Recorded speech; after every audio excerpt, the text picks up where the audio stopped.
Comment fonctionne Internet? La vidéo que vous regardez en ce moment a parcouru des milliers de kilomètres depuis un data center Google pour arriver jusqu'à vous. Nous allons voir comment fonctionne Internet et nous découvrirons les détails du voyage fascinant de ces données. Un data center, qui peut se trouver à des milliers de kilomètres de chez vous, héberge la vidéo que vous avez filmée. Comment ces données arrivent-elles sur votre téléphone mobile ou votre ordinateur portable? Un moyen facile d'atteindre cet objectif serait d'utiliser des satellites. Depuis le data center, un signal peut être envoyé vers le satellite via une antenne. Puis, depuis le satellite, un signal peut être envoyé vers votre téléphone mobile via une autre antenne à proximité de vous. Cependant, cette façon de transmettre les signaux n'est pas une bonne idée. Voyons pourquoi. Le satellite en orbite se trouve à près de 22 000 miles au-dessus de l'équateur de la Terre. Ainsi, pour que la transmission des données puisse se faire sans problème, il faudrait que les données parcourent une distance totale de 44 000 miles. Une telle distance de déplacement entraîne un retard important dans la réception du signal. Plus précisément, elle provoque une latence énorme, ce qui est inacceptable pour la plupart des applications Internet. Donc, si cette vidéo ne vous arrive pas par satellite, comment vous arrive-t-elle alors? Eh bien, cela se fait à l'aide d'un réseau complexe de câbles en fibre optique qui relie le data center et votre appareil. Votre téléphone peut être connecté à Internet via des données cellulaires ou n'importe quel routeur Wi-Fi.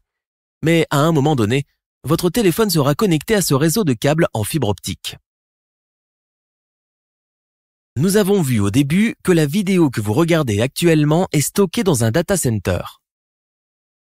Pour être plus précis, elle est enregistrée sur un appareil de stockage dans le data center SSD.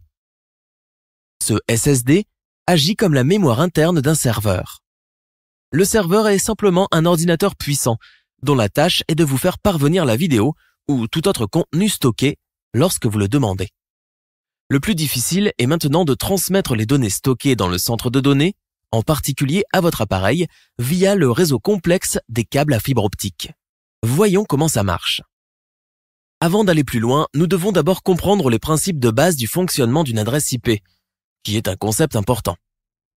Chaque appareil connecté à Internet, qu'il s'agisse d'un serveur, d'un ordinateur ou d'un téléphone portable, est identifié de façon unique par une chaîne de chiffres appelée adresse IP. Vous pouvez considérer l'adresse IP similaire à l'adresse de votre domicile, c'est-à-dire l'adresse qui identifie de façon unique votre résidence.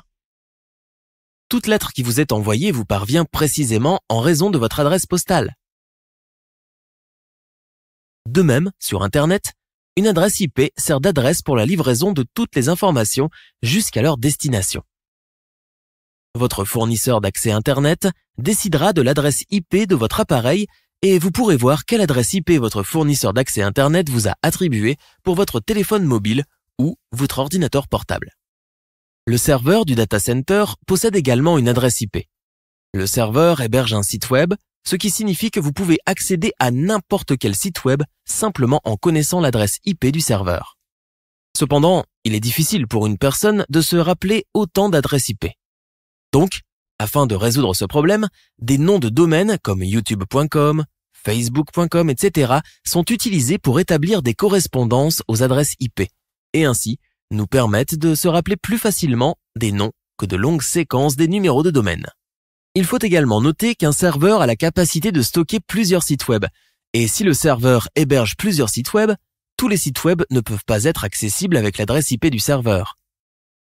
Dans de tels cas, des informations supplémentaires, des en-têtes d'hôtes, sont utilisées pour identifier de manière unique le site web.